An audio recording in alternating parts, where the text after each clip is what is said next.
Hi, Dr. Rob here.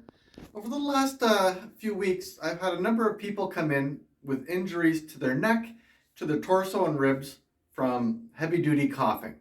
So I just want to take a couple minutes here and I want to teach you how to cough properly.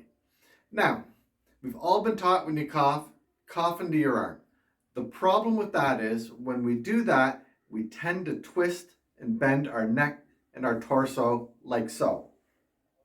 When we do that, we place undue stress on the muscles of the neck, and on the torso, and on the ribs.